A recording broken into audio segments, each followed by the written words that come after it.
The steel rafters groan overhead, 100 feet above the concrete floor. You're alone in the warehouse, but something is sprinting across the tops of the industrial racks, heavy boots thumping against metal. You aim your flashlight up, expecting an intruder, but the beam only hits empty air and drifting dust. Welcome, creepy souls.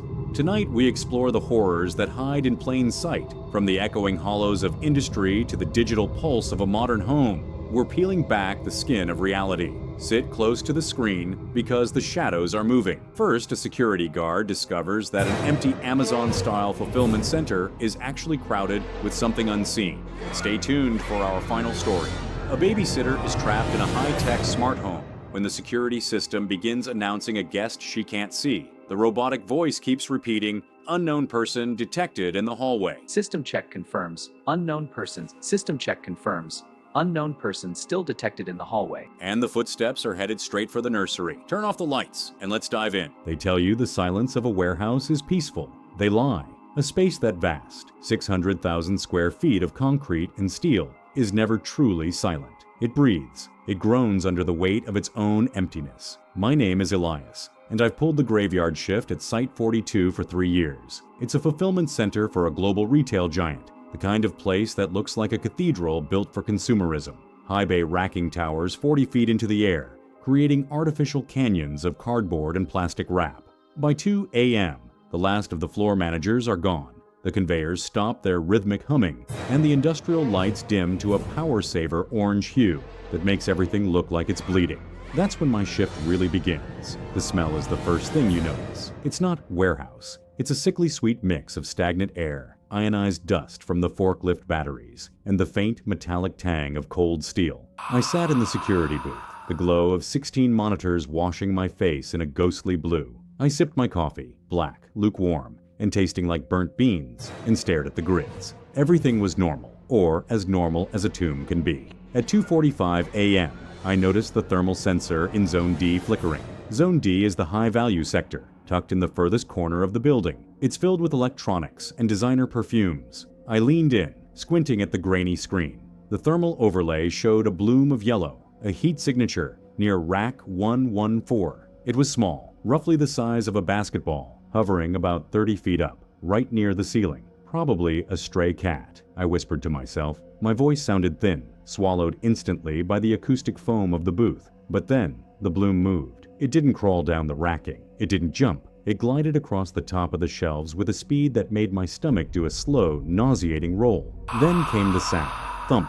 It wasn't a bang. It wasn't the sharp crack of a fallen box. It was heavy. It was the sound of a 100-pound sandbag being dropped onto a hollow drum. It echoed through the entire facility, vibrating the floor beneath my rolling chair. I grabbed my heavy-duty mag light and my radio. My heart was already beginning to pulse against my ribs, a dull, insistent rhythm. Control to floor. I've got a noise complaint in Zone D. Investigating. Silence. Only the static of the radio answered me. I stepped out of the booth, and the sheer scale of the warehouse hit me. In the booth, you feel in control. On the floor, you feel like an ant in a graveyard. As I walked toward Zone D, the shadows between the racks seemed deeper than usual. My flashlight beam cut a lonely circle through the dark, catching millions of dust motes dancing in the air. Thump. It was closer now. It came from directly above me. I stopped. I aimed my light upward, tracing the steel beams of the racking. Nothing, just rows of brown boxes, sealed with reinforced tape, stretching into the darkness of the rafters. "Hello?" I called out. "Security! If you're up there, you're trespassing. The police are on their way." That was a lie. The police were 20 minutes away on a good night. I heard a new sound. It wasn't a thump. It was a wet, sliding noise, like someone was dragging a piece of raw meat across a glass table. It was coming from the top of rack 112, right above my head. Think, Elias. Logic. It's the HVAC system. It's the building settling. It's the wind hitting the corrugated roof. But the air was dead still, and the smell had changed. The ionized dust was gone, replaced by a pungent, overwhelming stench of wet fur and old, stagnant water. The kind of smell you find at the bottom of a well.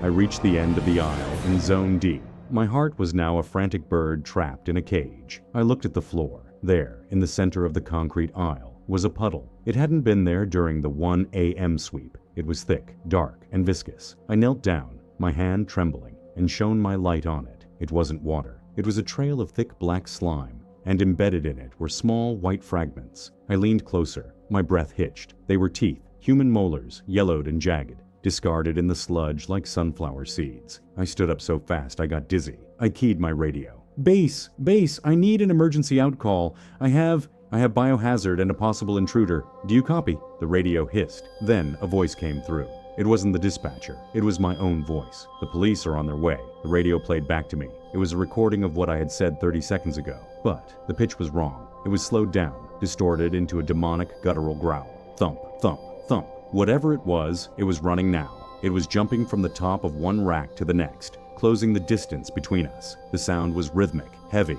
and terrifyingly fast. I looked up and saw it. Not a face, but a silhouette. It was draped over the edge of the top shelf, 40 feet up. It looked like a man, but the limbs were too long, the joints bending at angles that defied biology. It had no clothes, just skin the color of a bruised plum. It gripped the steel racking with fingers that looked like spider legs. It didn't have eyes. Where the eyes should have been, there were only two weeping vertical slits. I didn't think. I ran. My boots clattered on the concrete, the sound booming like gunfire. I didn't head for the booth. I headed for the emergency exit at the far end of the loading docks. The thumping followed. It was staying on the racks, moving parallel to me. Every time I looked up, I saw that spindly dark shape leaping across the gaps with impossible grace.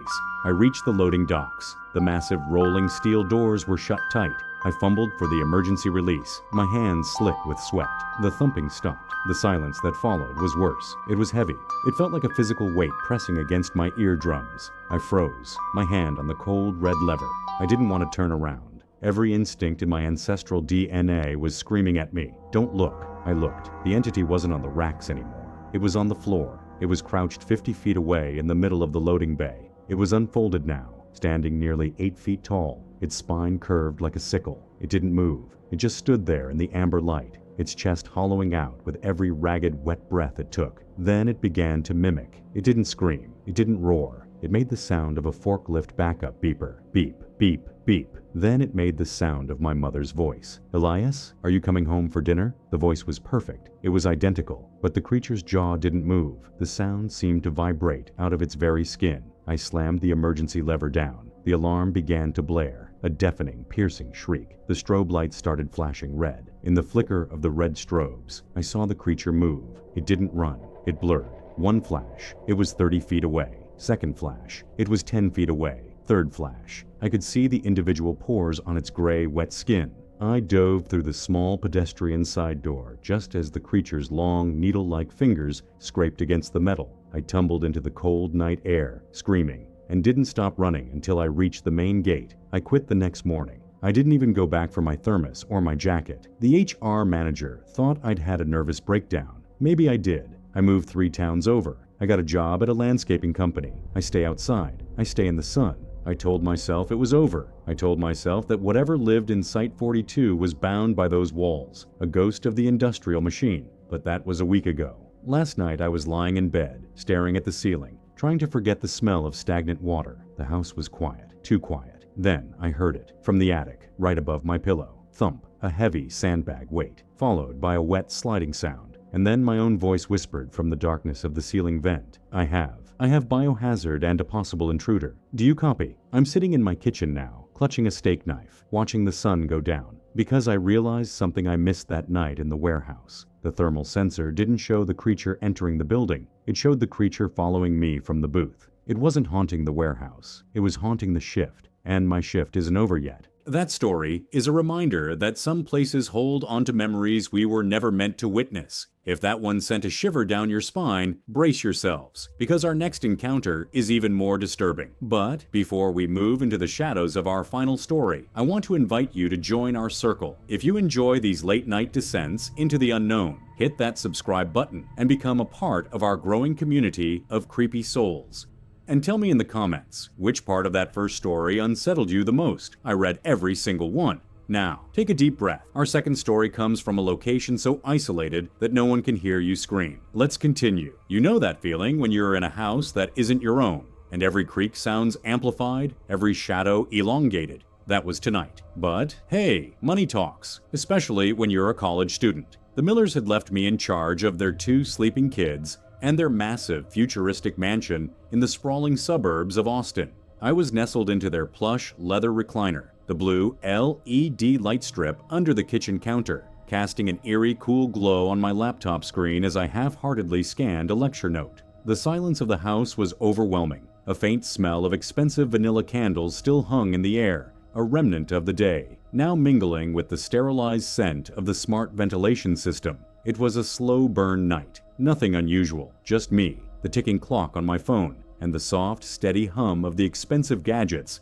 that seemed to outnumber the furniture. My fingers tapped rhythmically on the table, matching the slow crawl of the hours. I took a sip of my cold coffee, a grimace forming on my face. A sudden chill snaked its way up my spine, a primal reaction to something I couldn't place. I blamed it on the air conditioning. It was a normal night, or so I thought. That's when it started. A mechanical voice, dispassionate and robotic, cut through the silence. Unknown person detected in the hallway. I froze. My gaze darted towards the hallway leading to the bedrooms. Nothing. Empty. The blue glow from the kitchen was the only illumination. Unknown person detected in the hallway. The voice was louder now, more insistent. My heart hammered against my ribs. A trapped bird in a cage. It's just a glitch, I reasoned.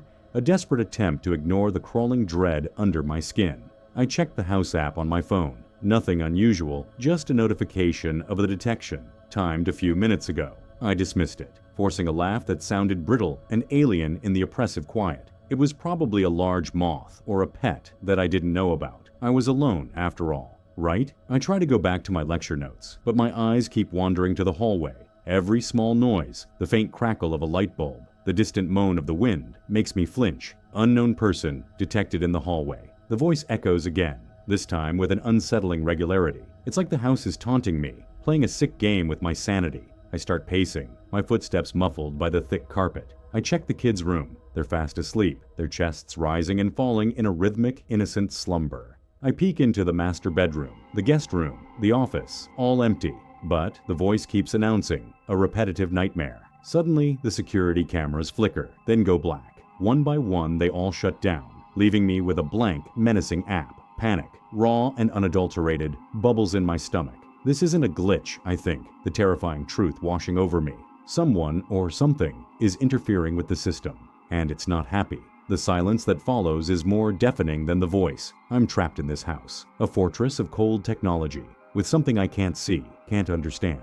The blue light from the kitchen seems to have taken on a sinister hue, casting elongated shadows that dance on the walls, twisting into grotesque shapes. I hear a sound, a faint, wet thud, like a sodden cloth being dropped on the tile floor. It comes from the hallway. I can't move. I'm rooted to the spot, my breath caught in my throat. Another thud, closer this time. I can smell it now, a foul, cloying scent, like rotting meat and stale perfume. It fills the room, making my stomach churn. The wet thuds continue, a slow, deliberate approach, and then I feel it, a coldness, like a shroud being wrapped around me, a sensation of being watched from everywhere and nowhere at the same time. I turn slowly, my head moving in slow motion, dread filling my every cell, and then nothing. The next morning, the Millers return, oblivious to the terror I endured. I don't tell them anything. I don't want them to think I'm crazy. I quit, telling them I have too much schoolwork. But sometimes at night, when the world is quiet, and the blue light from my own laptop is the only illumination, I hear it, a faint wet thud, and the dispassionate mechanical voice echoing from my own phone. Unknown person detected, and I know I can't escape it. The intrusion is real, and it's still watching. The stories you've heard tonight might seem like distant nightmares, but remember, every shadow in an empty hallway has a source, and every unexplained sound has a reason. We often think we are alone in the dark, but the truth is, we are just the only ones who are breathing. As you close your eyes tonight, just hope that the things you saw on your screen don't decide to follow you home. Because in the world of the night shift, sometimes the shift never truly ends. If these stories kept you on edge, hit that like button and subscribe to join our community of creepy souls. We upload new nightmares every week, and you don't want to be left in the dark. Have a true story of your own? Share it in the comments below or email me. Your experience could be our next feature. Until next time, stay safe and stay creepy. Good night.